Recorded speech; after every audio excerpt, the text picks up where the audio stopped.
Olá, o meu nome é Miguel Inácio e esta é a minha apresentação para o 11º encontro da rede Braspor, com um trabalho intitulado Evolução dos sapais da Restinga de Troia até o final do século XXI, com recurso a um modelo de evolução de reduzida complexidade. Começo esta apresentação com uma pequena introdução e a pergunta que se coloca é, claro, o que são sapais? Sapais são ambientes intertidais e que, portanto, existem nos limites da maré. São também ambientes que podem ser encontrados ao longo da faixa litoral, idealmente em áreas de baixa energia. Nestas áreas existem normalmente dois ambientes distintos, o raso de maré, uma zona não vegetada, e o sapal em si, composto por vegetação halófita e, portanto, com uma grande tolerância ao sal. Ainda dentro dos sapais é possível encontrar dois subambientes, que chamamos baixo sapal e alto sapal. Há ainda funções muito importantes associadas a estes ambientes. Um deles é o facto de serem a primeira barreira de proteção da linha de costa em ambientes estuarinos. Junta-se o facto de englobarem uma grande quantidade de biodiversidade, o facto de serem ambientes filtradores da qualidade da água no interior de um estuário e depois o facto de, proporcionalmente à sua área, serem capazes de capturar uma grande quantidade de carbono orgânico, o chamado Blue Carbon. E, portanto, há uma questão que é importante colocar, que é como irão evoluir estas áreas de sapal até ao final do século XXI. A área de estudo definida nesta apresentação localiza-se em Portugal continental, no distrito de Setúbal, no segundo maior estuário português, o Estuário do Sado. Este estuário separa-se do Oceano Atlântico por uma restinga arenosa, é a Restinga de Troia. Os sapais da caldeira de Troia se dividem no setor norte e no setor sul. Temos ainda os sapais da Malha da Costa, também divididos no setor norte e no setor sul. E, por fim, os sapais de Troia Comporta, também divididos entre o setor norte e o setor sul. Passo agora para a apresentação da metodologia. Quando pensamos na evolução das áreas de sapal para o futuro, pensamos essencialmente no balanço entre as taxas de sedimentação no próprio sapal e as taxas de subida do nível médio do mar. E como é que todo este trabalho é feito? Bom, recorrendo essencialmente a modelos numéricos. Neste trabalho utilizamos um modelo numérico de reduzida complexidade desenvolvido por nós que utiliza 4 parâmetros fundamentais. O ponto de partida é a existência do modelo digital de terreno que consiga representar com fiabilidade e precisão o sapal e as áreas adjacentes. E este modelo o que faz é comparar cada pixel desse modelo digital de terreno com os níveis de maré local, porque os níveis de maré local permitem identificar transições entre os vários subambientes. Assim, é feita esta comparação e a classificação automática de cada pixel como pertencendo a cada um dos ambientes, obtendo-se assim um modelo digital de terreno classificado, que nos permite assim aplicar taxas de sedimentação diferenciadas a cada ambiente e assim gerar um novo modelo digital de terreno representativo do ano seguinte àquilo que foi simulado, num processo que se repete ano após ano e tendo em conta também que os próprios níveis da maré serão atualizados com a subida do nível médio do mar para cada ano. Temos um nome provisório que é o Simplified Marsh Evolution Model e vou falar-vos agora um pouco sobre cada um destes parâmetros e como os podemos obter. Os níveis de maré local podem ser obtidos de diversas formas. Podem ver aqui os 3 ambientes, o raso de maré, o baixo sapal e o alto sapal, e como vos disse, é possível associar a transição destes ambientes aos níveis da maré. À transição entre o raso de maré e o baixo sapal associamos o pré-mar de águas mortas.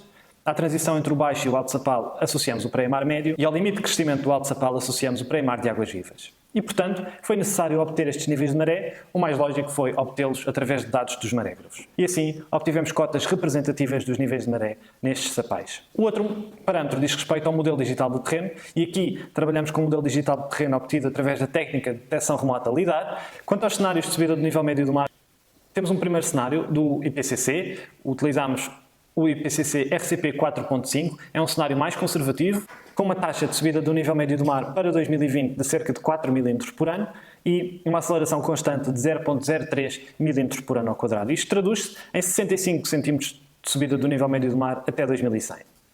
Um cenário intermédio, publicado por Antunes 2019, é um cenário local da Faculdade de Ciências, é o MOD FC 2B, o tal cenário intermédio, tem uma taxa de subida do nível médio do mar para 2020 de cerca de 2 mm por ano e uma aceleração constante de 0,158 mm por ano ao quadrado. E tudo isto traduz numa subida do nível médio do mar de cerca de 1 metro até 2100.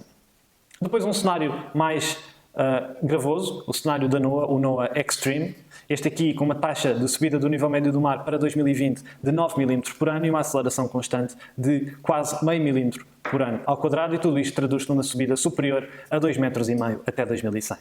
O último parâmetro diz respeito às taxas de sedimentação e aqui utilizamos dados de Cunha et al. 2018 e os valores obtidos foram de 2,7 mm por ano para o raso de maré e 2,9 mm por ano para o alto e baixo sapal. Passamos agora à apresentação dos resultados, que vai englobar também uma pequena discussão.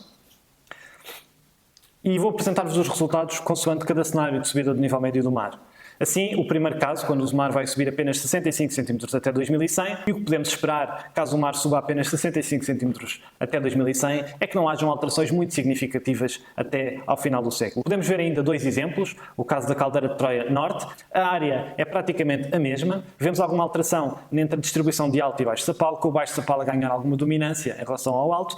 Depois temos ainda o exemplo do sapal da malha da costa norte. A simulação para 2020 e a simulação para 2100 são de facto praticamente iguais. Passamos agora ao caso intermédio, com 1 metro e 11 centímetros de subida do nível médio do mar até 2100, e aqui sim já conseguimos perceber algumas diferenças, quer na área, quer na distribuição de alto e baixo sapal. Como podem ver, a área total perderá algumas dezenas de hectares e o alto sapal vai também ser muito mais reduzido proporcionalmente em relação ao baixo sapal. Podemos ver ainda outros dois exemplos para outros dois sapais. O caso da caldeira de Troia Sul, onde a área atual de sapal praticamente desaparece e o que permite que haja alguma manutenção da área total é a possibilidade de expansão do sapal para a terra. E depois outro exemplo, o da Troia Comporta Norte. Neste caso, a área de sapal é praticamente igual entre 2020 e 2100. A grande diferença está que a área que atualmente é ocupada por alto sapal passará a estar maioritariamente ocupada por baixo sapal. E o último exemplo é quando o mar sobe 264 cm até 2100, e aqui sim podemos esperar alterações muito significativas. Uma primeira fase em que o alto sapal é substituído por baixo sapal, e depois, a partir de meados do século, há uma perda muito generalizada da área total. Outros dois exemplos, o caso da malha da Costa Sul, neste caso o sapal praticamente desaparece, e depois o último exemplo, o da Troia Comporta Sul, onde acontece exatamente a mesma coisa, a área atual de sapal praticamente desaparece, e então de conclusão aquilo que eu vos posso transmitir é que este modelo de reduzida complexidade de evolução de sapais foi aplicado a todos os sapais da Restinga de Troia. Caso se considere um cenário de subida do nível médio do mar mais conservativo, então os resultados são mais animadores, com perdas pouco significativas, apenas alguma transição de alto sapal para baixo sapal, e nos casos mais severos, então as áreas de sapal poderão praticamente desaparecer. E esta foi a minha apresentação para o Braspor. Muito obrigado.